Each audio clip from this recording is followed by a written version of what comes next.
বান্দরবান এটি শুধু একটি গন্তব্য নয়, এটি মেঘ, পাহাড় আর সবুজের মাঝে বেঁচে থাকার এক স্বপ্নের নাম।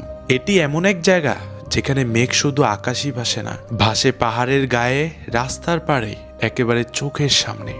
এখানে প্রকৃতি আর মানুষের জীবন মিলেমিশে তৈরি করেছে এক শান্ত, সুন্দর আর রহস্যময় পৃথিবী।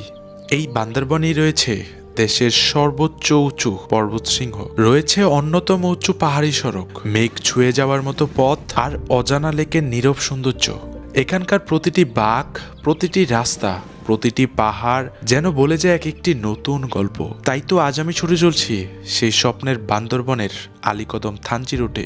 তাহলে চলুন হারিয়ে যাই পাহাড়, মেঘ আর প্রকৃতির এক মায়াবী রাজ্যে, বান্দরবনের মায়াবী পথে।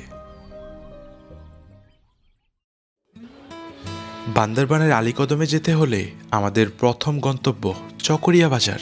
ঢাকা, চট্টগ্রাম অথবা দেশের যে কোনো প্রান্ত থেকেই কক্সবাজারগামী বাসে চড়ে খুব সহজেই যাওয়া যায় চকরিয়া বাজারে, যা বাসের ধরন ও শ্রেণীভেদে ভাড়া হয়ে থাকে সাধারণত 900 থেকে 2000 টাকা পর্যন্ত।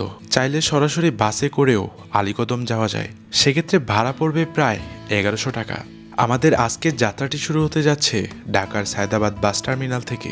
এ যাত্রায় আমরা যাচ্ছি একটি নন এসি বাসে চড়ে চকরিয়ার উদ্দেশ্যে, যার ভাড়া পড়েছে 900 টাকা। রাত 11টা আল্লাহর নাম নিয়ে আমাদের বাসটি ছুটে চলল চকরিয়ার উদ্দেশ্যে। মধ্যরাতে আমাদের যাত্রাবিরতি দেওয়া হয় কুমিল্লার মায়ামি রেস্টুরেন্টে। এখানে একটি বিষয় জেনে রাখা ভালো, হাইওয়ে রেস্টুরেন্টগুলোতে খাবারের দাম তুলনামূলক অনেক বেশি, তাই খাবার খাওয়ার আগে অবশ্যই দরদাম দেখে নেওয়াটাই বুদ্ধিমানের কাজ।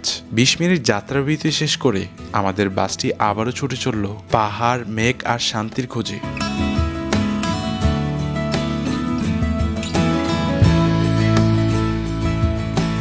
ঘড়িতে সময় সকাল 6টা বেজে 10 মিনিট।